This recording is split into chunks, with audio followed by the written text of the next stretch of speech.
En el Medio Oriente de la antigüedad había gobernado un sultán que ya estaba en su lecho de muerte y tendría que dejar a cargo el imperio a uno de sus dos hijos. Tendría que elegir entre el mayor Shahryar o el menor Chasenan. Quizá lo más conveniente era dividir el reino entre sus dos hijos, pero no lo hizo así. Dejó todo a cargo a su primogénito, mientras que el menor de los hijos fue reducido a ser un ciudadano más de la plebe. Tiempo después de la muerte del viejo sultán, Shahryar, ya en el poder como el gran sultán, decidió que su hermano menor no formara parte de la plebe, sino que le dio un reino para que lo gobernara, el reino de Tartaria. Fue así como su hermano menor aceptó gustoso y encantado, además de agradecido con su hermano mayor. Ambos fueron gobernantes durante un buen tiempo y se dedicaron también a gobernar los reinos que incluso no se veían. Sin embargo, llegaría un momento en que el mismo Shahryar decide invitar a su hermano menor al palacio. Chasenan, emocionado por la invitación de su hermano, corre a avisarle a su esposa. Sin embargo, grande sería su sorpresa cuando entraría en su recámara y observaría a su esposa en brazos de otro hombre. Su mujer estaba totalmente desnuda con aquel hombre, y aquel hombre era el primer oficial de su ejército. Chasenan se sintió traicionado, se sintió desdichado y mató a ambos en el acto. Aún así, luego de matar a su esposa y a su amante, decidió ir a ver a su hermano. Shahryar recibió con los brazos abiertos a su hermano menor, y este llegaba desconsolado por la infidelidad de su esposa.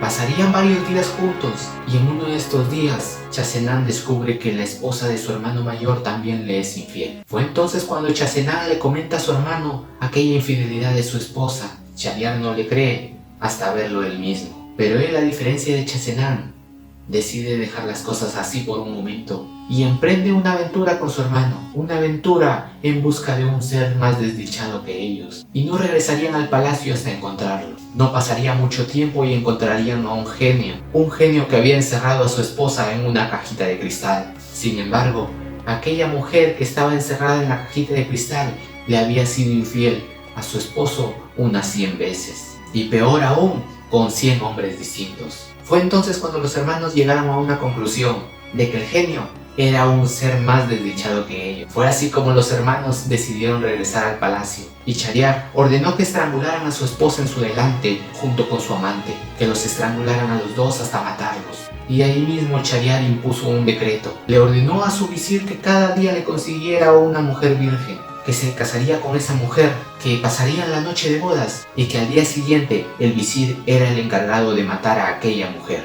Y fue tan drástico ese decreto que todas las mujeres estaban aterrorizadas. Y así día tras día el visir cumplía su misión de llevarle una esposa nueva al sultán. Sin embargo, pasó un tiempo donde ya no habría mujeres vírgenes para ofrecer al sultán. Solo quedaban 2 mujeres vírgenes en todo el imperio, y esas 2 mujeres vírgenes eran justamente las hijas del visir, la mayor de nombre Sheresade y la menor de nombre Disnarda. El visir, angustiado por no conseguir a otra mujer virgen, no sabía qué hacer. Sheresade, viendo la preocupación de su padre, le dijo que la ofreciera de esposa al sultán.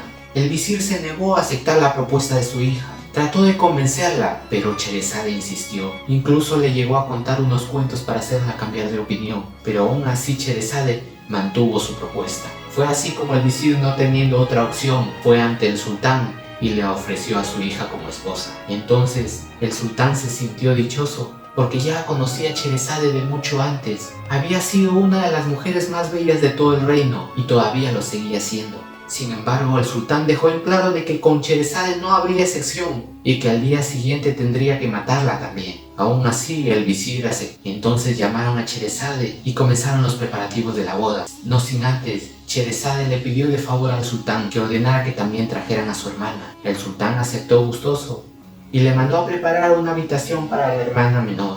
Pocas horas antes de la boda, Sheresade le pidió a su hermana Disnarda que le contara una historia, pero que no se la contara completa, que solamente se quedara en la mitad, en la parte más interesante. Fue entonces cuando Disnarda le contó la historia de Sinbad el marino, pero no la concluyó. Ya en la noche de bodas, Sheresade le cuenta esa misma historia al sultán, pero al no concluirla, Sheresade le suplica por su vida y le promete que al día siguiente terminaría de contarle esa historia. Fue así como el sultán decidió perdonarle la vida a Sheresade por un día. para que terminara de contarle la historia. Fue entonces que al día siguiente, en la tarde, Sherezade va en busca de su hermana Disnarda para que le concluya la historia de Simbad el Marino. Concluyó esa historia, pero a la vez le contó otra, y la cual también dejó a la mitad. Llegada ya la noche, Sherezade terminó de contarle esa historia, pero comenzó a contarle la segunda historia, quedándose nuevamente en la mitad.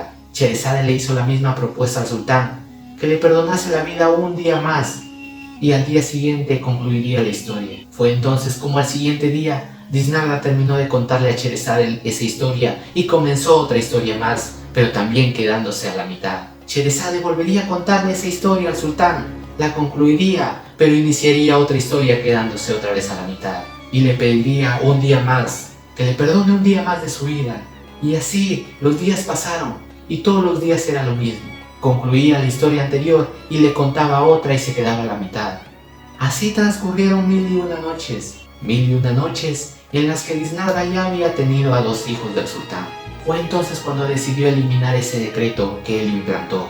Fue así como el sultán cambió esa opinión que tenía de las mujeres, que así como existen mujeres infieles, también existen mujeres fieles, así como Sherezade, quien lo acompañó, siendo su esposa y la madre de sus hijos, hasta el final de sus días, y quien lo hizo muy, muy feliz.